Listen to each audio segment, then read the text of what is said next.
Sino yung nandyan? May naka-blue. Oops. May naka-green na umaawat.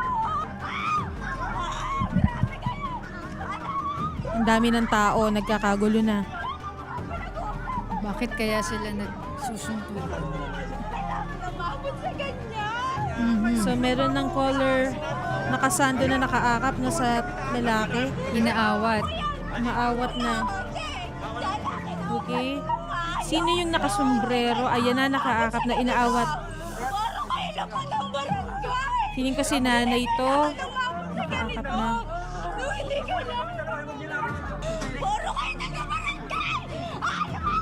Sir Arnel Casuga, magandang hapon po. Magandang hapon po, ma'am. Sir, asan kayo dun? Ako po yung nakasombrero, ma'am. Katabi Yung mo yung naka-green. nakasando na green. Tama po? Opo, yun po si Kagawad. Ano po ba yung nangyari nun? Bakit po may kaguluhan na ganun? Noong time po kasi yan, ma'am, meron din po ako nakaalitan na siyang citizen din po dito sa barangay namin. Nung nakauwi na po ako, in-invite po ako sa barangay. Nakiusap po ako na baka po pwedeng bukas na lang kasi po nakainom na rin ako. Ayaw pong pumayag nung hepe nila tsaka nung isang barangay tanod na sumundo sa akin kasi kailangan daw po ngayon. Malugod po ako sumama kasi po barangay po yun eh. Ang problema po, wala pa po sa barangay. Nandun na po sila, inabangan na po nila ako doon. Kaya doon na po nagsimula yung gulo. Inimbitahan kayo papunta sa barangay. Bakit daw po? Apo. Para saan? Sinabi po ba sa Yun inyo? nga po, yung sa nirereklamo daw po na may blatter po. Anong oras yun? Mga 8:45 po nagsimula yung gulo na yun eh. 8:45 Nasa bahay na ng po. gabi. Opo. Ano po yung blatter na yun? Yun nga po, yung sa nakaalitan ko dahil sa nagkagit-kita kami sa daan. Paras po kasi kami nakainom eh. Pero ang nangyari, wala pa kayo dun sa barangay hall, tama ba? Opo. Ay may sumugod sa'yo. Hindi po, inabangan na po talaga nila ako doon. Inabangan kanino? Nila po, nila kapitan. Hindi na po nila ako pinaabot ng barangay. Tapos anong ginawa nila sa'yo? Doon na po ako nasaktan nung dumating po si Kagawad. Nag-explain po ako, hindi naman po nila ako pinapakinggan. Hindi ka nila pinapakinggan tapos bigla ka na lang sinuntok, ganon? Opo, Sino sumuntok sa'yo? si Kagawad po.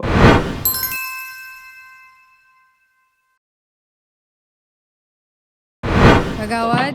Hoy, Okay, Kagawad, narinig nyo naman po yung sinabi ng ating complainant na si Arnel Casuga. Kagawad, kayo po yung nanuntok kay Arnel? Hindi ko po sinuntok, nasaktan ko po siya, parang sampal po. Bakit umabot sa ganon? Ano po yung nangyari? Bago po nangyari yon, meron na pong dumulog dito sa aming barangay na nagreklamo na sinuntok po niya ni Arnel. Lasing na lasing po yan, nanuntok. Doon sa inuman nila, merong nakarinig na minumura niya si Kapitan. Bago po nangyari yung pananakit ko sa kanya, yung pagsampal ko sa kanya, galing siya sa inuman, may napadaan niya po doon sa may tapat po ng tindahan ng ni Bakla, kung tawagin namin.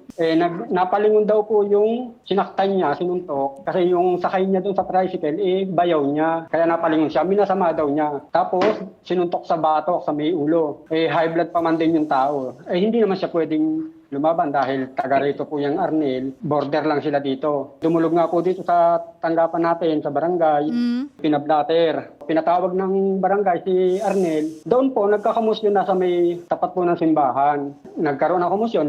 Ako bilang isang dahil nga kapatid ko si Kapitan, na pinagbabantaan niya na pag nakakita, hinahamon niya ng suntukan, pinapakyo pa niya. May mga conversation po na ko po doon sa cellphone. Meron po siyang pagbabanta kay Kapitan. Ano po yung mga pagbabanta na yun, sir? Sinasabi niya, pag nakita niya si Kapitan, hahamunin niya ng suntukan. Tsaka may pinagsabihan siya na sa akin na si Kapitan. Sa mga text messages yan, yung mga sinasabi Hindi po, mo. sa personal niya sinasabi yon. Ang sabi kasi ni Arnel, inimbitahan niyo siya para pumunta sa barangay hall dahil nga merong nag-blatter opo. sa kanya. Ngayon, ang gusto ko kasing linawin, sir, totoo ba na hindi na siya nakaabot dun sa barangay hall dahil bago pa dumating dun ay inabangan niyo na daw siya at Ay, sinaktan? hindi ko po siya inabangan. Ako po ay naglalaro ng basketball. Sila po ay nagkakaroon na ng pagtatalo doon sa may kanto. Ay napalapit po ako. Sino po ang kaaway ni Arnel? Ay ipinatawag nga po dahil doon nga po sa pagbabanta niya kay Kapitan, yung pagmumura niya kay Kapitan. Inamin mo naman na sinaktan mo si Arnel, meron siyang medical legal, may blatter Yes. siya galing Yes, sa ma'am. pulis. Bakit mo siya sinaktan? Ma'am, bilang kagawad po, dahil po sa dami na rin po niyang nakabinbin na blatter dito, puro pananakit din po sa kapwa. O bago pinagbantaan niya yung kapatid kong kapitan na susuntukin niya. Kung siya po ay may paggalang sa kapitan, balitsuhin niya yung kapitan na yon. Dapat hindi niya ginagawa yon. Respeto lang hinihingi ko. Bilang ako kapatid, masakit sa kalooban ko na ganun yung kapatid ko. Kapitan pa man din po siya, ma'am. Bilang pamangkin, natampal ko po siya. Bilang public official, Opo. tama ba yung ginawa mo? Ikaw na lang. Sa'yo ko na lang idedirekta yung tanong. May alam ko po, ma'am, mali. Okay. Pero ang tanong ko nga po, ma'am, kung ako man ikakasuhan ni Arnel, tatanggapin ko, harapin ko po siya sa husgado. Naintindihan ko naman yun, no? Siguro nagalit kayo kasi minura nga yung inyong kapatid. Aminado naman pala si Kagawad na mali yung kanyang ginawa. Opo. Handa ka bang pakinggan siya? If ever kausapin ka niya ngayon, gusto ka niyang kausapin? Pwede po ako Oh, makinig. Kagawad, Yes, ma'am. gusto mo bang humingi Opo. ng tawad na lang kay Arnel para hindi siya magkaso sa'yo? Bago po kami naghiwalay nung gabing yun, nagkapatawaran na po kami. Alam ko po yun. Humingi rin po siya ng sorry kung siya ay may nagawang ano. Hindi ko lang po alam kung bakit humantong pa sa ganito. Sir Arnel, nagkapatawaran na daw kayo. Kaya ko po siya nilakap para po matigil yung gulo kasi po nakita ko po yung nanay ko talagang nahihimatay na ho, halos na nervous eh. Kaya po sabi ko, usap na lang muna tayo ngayon. Nakiusap ako sa barangay nyo na baka pwede ipagpabukas para mas malinaw. Eh hindi naman sila pumayag eh. Minura mo ba si Kapitan? Hindi po, ma'am. Pinagbantaan mo ba si Ang Kapitan? totaling binura ko po talaga is yung nakalitan ko. Ang sabi ko po, kahit harap ni Kapitan. Pero hindi ko sinabing Kapitan. Sino ba yung kaaway mo talaga? Yung ano po, yung borders po dito, malapit lang din po dito nakatira yung kapatid ng asawa nun eh. Miss Fe Bautista? Talaga po, ma'am, yung sinapok niya. Asawa niyo po? Opo. Bakit niya po ginawa yon? Eh, di tinanong niya asawa ko, may problema ka ba? Sabi niya wala pre, wala naman akong problema. Bakit masama tingin mo sa akin? Sabi ni Arnel sa asawa ko. Galing kami trabaho yung asawa ko. Hinatid lang namin motor sa bahay ng kapatid ko.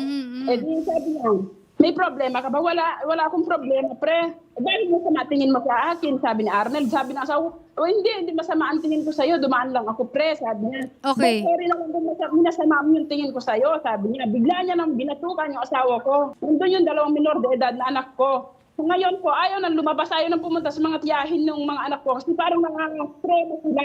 Kasi sabi nila, sa papa nila, 5 years old, saka 9 years old yun. Papa, bakit binatukan ko ng tao? Wala ka namang sinabi, wala ka namang ginawa. Nakita mo ba na minura ni Arnel si chairman? Opo, nung pagkatapos ba namin nag-blatter, sabi niya po sa amin, dinuro-duro niya po kami mag-asawa kasi dumaan pa kami sa harap niya. Kayo ba ng asawa mo ang minura niya o si chairman? Sabi niya po sa amin, kahit kanino pa kayo magsumbong, kahit kay Kapitan pa, si Kapitan yan sa akin, sabi niya po sa amin.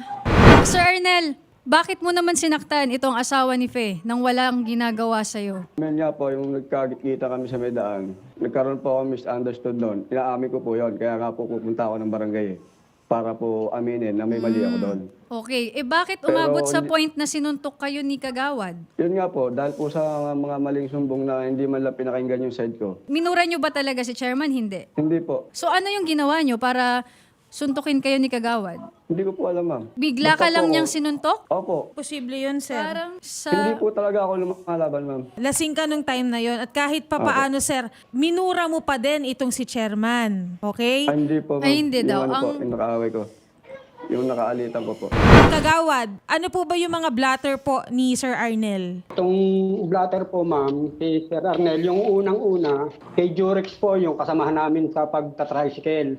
Sinuntok niya at sinipa niya. Hindi po siya nasettle. Ano pa? Ito naman pangalawa, parang nasita rin po siya ni Chicky Monte na sinabihan na dahan-dahan magpatakbo dahil mabilis. Ang sabi niya, di wow, sabay dirty finger po kay Chicky Monte, babae po yung dinerty fingeran niya. Tapos ito nga po, yung doon sa mag-asawa po na sinuntok niya ng walang kadahi-dahilan. Tapos itong pang-apat po, yung sinabi nga po ni Ma'am Pe na hindi makalabas yung anak niya dahil na-trauma doon sa ginawa ng Arnel kay sa asawa niya. Kagawad, nandyan yan sa inyo ngayon. Opo, opo.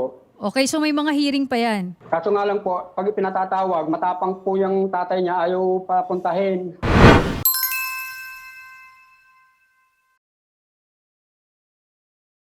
Chairman, magandang hapon po. Magandang hapon din po. Chairman, ano ba talagang nangyari dito? Yan po ay si Arnel Kasuga. Meron pong sinuntok yan, nakabarangay namin, lasing. Okay. Galing buro siya ng Purok 5, lasing doon. Panay pagbabanta na pag daw nakita raw po ako, pag susuntuan ako, gugulpihin daw po ako, hanggang sa kalasingan yan, meron kang sinuntok, nakabarangay namin. Yung asawa niya, nagpunta po sa bahay namin, iyak ng iyak. Dahil nga raw po, yung asawa niya ay sinuntok, si Arnel. Kung sabi ko po sa babae, yung asawa na sinuntok niya, doon tayo sa barangay, ating pa para may blatter. Pagpunta na po kami ng barangay, kinukumpronta po ni Arnel yung lalaking sinuntok niya. Sabi niya sa akin, Kap, sabi ko, malaking problema yan. Dire-diretso po ako, kasama ko yung asawa ng sinuntok, yung babae. Sila ko sa barangay, sabi ko sa aking hepe at sa aking investigador na i-blatter. Nung dumating po dito, may mga tao po nagpuntahan na sabi sa akin, binabasos ng harap po ako ng Arnel. At sabi nga po sa akin, pasensya naman, medyo masamang salita, yung gugulpihin ako, pinagbabanta na susuntukin daw ako. Ang sabi ko, bakit ako? Anong dahilan? At ako yung pinag-iinitan. Di sa dami po ng tao nagpapasabi sa akin na ganun nga po yung binabanggit lagi. Doon pa po sa Purok 5 habang nagiinom, pag daw nakita ako, magandahan ako, susuntukin ako. Yung Pinapaliwanag ko pagsuntok po ni Kagawad kay Arnel, na inamin naman ni Kagawad, bakit umabot sa ganun? Nung sabi ko po sa tanong, tawag si Arnel, bakit galit na galit sa akin? Anong dahilan? Sabi ko sundin para maliwanagan kung paano. Tinatawag na po, nasa kalsada, si Kagawad, kapatid ko po, hindi mo mapigilan ng damdamin, bilang totoo kung nangyari, hindi po niya sinuntok. Yung likod po ng palad, kung sinuntok po siguro, mas malma po yung abuti niya. Hindi ko po dinidepensa, yun po yung katotohanan. Yung sinabi po doon sa video na hindi ko rin po pinapakalamanan, kung ako po'y galit, at lumapit po ako sa kanya, baka sabihin sa akin, pinagtulungan na magkapatid. Kaya po dumistansya ako para po walang masabi sa akin na nakipagtulungan ako. Pero inaawat po siya ng aking mga barangay tanod. Sinong inawat? Si Kagawad? Opo. At katunayan po niyan, may video rin po doon. Yung kapatid po ng nanay ni Arnel, nandun din po yun. Yung kapatid po noon, isang barangay tanod ko po. Yun din po ang umaawat. Kaya po sabihin nila walang umaawat. Hindi po totoo. Okay. Nandun po sa video po yun. So ganito, Chairman, no? Tama Opo. ba yung ginawa ni Kagawad? Mali po, pero sa pugso po ng damdamin bilang kapatid. Di po ba, yung pagbantaan mo yung kapatid, kahit man sinong kapatid, pag pinagbantaan ng tao, di po ba, parang alam niyo po yung silakbo ng damdamin. Mangyayari po yun. Pero yung salitang suntok, parang hindi po totoo. Okay. dito. Sir Arnel, Yes po, ma'am. okay, narinig na natin yung buong kwento. Malinaw na siya sa akin ngayon. Ano po yung gusto niyo mangyari ngayon? Yung sa nangyari po sa akin, papail ako physical injury, ma'am. Kung pwede lang. Aware po kayo, di ba? Nabanggit kanina ni Kagawad na meron po talagang mga reklamo sa inyo. Regarding doon, ma'am, sobrang tagal na po noon at nakapag-meet na po kami sa barangay noon. Nakapag-ayos na po kami ng mga reklamo na yun. Matagal na po yung panahon na yun. Sabi kasi ni Kagawad kanina, nagpatawaran na daw kayo. Kaya nagulat siya kung bakit nagrereklamo pa rin kayo ngayon. Totoo ba yun? Kasi po, ma'am, sabi ko po sa kanila, para matigil na itong gulong na to kasi naawa na po ako sa nanay ko. Gawa nakita nyo naman po yung nangyari sa nanay ko eh. Bukas na lang natin po pag-usapan na hindi nakainom. Kaya nga nakikiusap ako sa inyo na wag muna ngayon kasi nakainom eh. Paano kung filean ka din ng physical injuries nung binugbog mo? Okay lang po. O ayaw mong ayusin na lang, nandyan naman si Ma'am Fe. Mag-ayos-ayos na lang kaya kayong lahat. Ang inaalala ko po kasi, baka mamaya nangyari po ito, may mga pagbabanta po sa amin. Siyempre po. Kagawad, Hello po. aminado naman kayo, di ba, na mali yung ginawa ninyo kay Arnel. Oo nga po. Oo, at- Sa akin naman, kung itutuloy mo, nasa sa kanya naman po. Right niya, karapatan niya po yun. Tama yung sinabi ng isang netizen din na parang pag ikaw ang nanapak, okay lang. Pag ikaw ang sinapak, magrereklamo ka. Ang inaalala ko naman po doon, ma'am, bakit hindi man lang nila ko didiretso sa barangay at pinayaan mag-explain? Bakit mo rin sinapak yung isang taong wala naman palang ginagawa sa'yo? Yun nga po, ma'am eh. Kaya nga po tinatanggap ko yung mali ko doon kasi nagkaroon kami ng misunderstood. Di ba pinagsasabihan din naman namin si Kagawad at ang maganda naman kay Kagawad, inamin niya kagad na mali siya. Si Chairman, sinabi Tama. din naman niya na mali yung ginawa ni Kagawad. Ma'am Pe, Yes, ma'am. pag humingi ba ng tawad si Arnel, okay na? Po, ma'am. Okay lang po kasi wala naman po. Iba kasi matagal na po kami nakatira dun sa bahay ng lolo niya. Nagpapakilala nga po yung asawa ko nung time na sinuntok niya. Hindi pa siya nagpapaawat kasi tinawag ko po yung tito niya. Doon po sa nagawa ko sa asawa niya, gusto ko po talaga humingi ng tawad. Kaya nga po gusto kong makipag-ayos sa barangay ng time na yun eh. Ganun na lang, magpatawaran na lang ang lahat, Ma'am Fe. Okay lang po. Okay, ayun Sir Wala Arnel. namang problema sa amin. Opo. Ma'am, Ayan, kausapin niyo po ngayon si Ma'am Fe, Sir Arnel. Ate Pe, yung nangyari na hindi pagkakaano sa atin nung nakaraang gabi, alam kong ako ang may mali noon kasi medyo nakainom ako noon eh. Kaya kung ano yung magiging desisyon mo, matatanggap ko yun kasi alam ko may mali ako eh. Opo. Pero gusto kong humingi ng tawad dun sa nangyari sa asawa mo. Napakabait kasi ni kuya mo. Kilala na mo dito na mabait si kuya mo. Bakit ginawa mo yun sa kanya? Di ba nag-sorry naman siya sa'yo? Nung time na yun, inamu mo pa rin siya. Siguro dala nung nakainom, nawala sa Yung wag sarili. lang namin Kaya go, yung safety niya, safety naming pamilya ko. Kasi pag oras na may ulit pa na ganun na nangyari. Kasi may fan ka kasi may grupo. Kasi baka na-aware lang kami. hindi po mangyayari yun. Oh, sige, salamat. Sir Arnel, ganito po ha. Yes po, ma'am. Next time, sir, ang alak inilalagay sa tiyan, wag sa ulo. Okay? Apo. Kasi sir, marami na din kayong blotter dyan na kayo po ay nananakit talaga dyan sa inyong barangay. So, iwasan na din po natin yan, sir. Nagiging patas lang din kami, sir. Okay? Apo, alam ko Sige po yun. po. Kagawad, kayo po ay public official, okay? Opo. Konting timpi lang po at wag po tayo, gaya nga po ng sinasabi ni Idol Rafi, wag po tayong balat sibuyas dahil tayo po ay isang public servant. Oo. Okay, sir? Sorry Instead po. na patulan niyo po yung mga nag-aaway, gumit na po tayo. Yes, ma'am. Salamat po, Kagawad.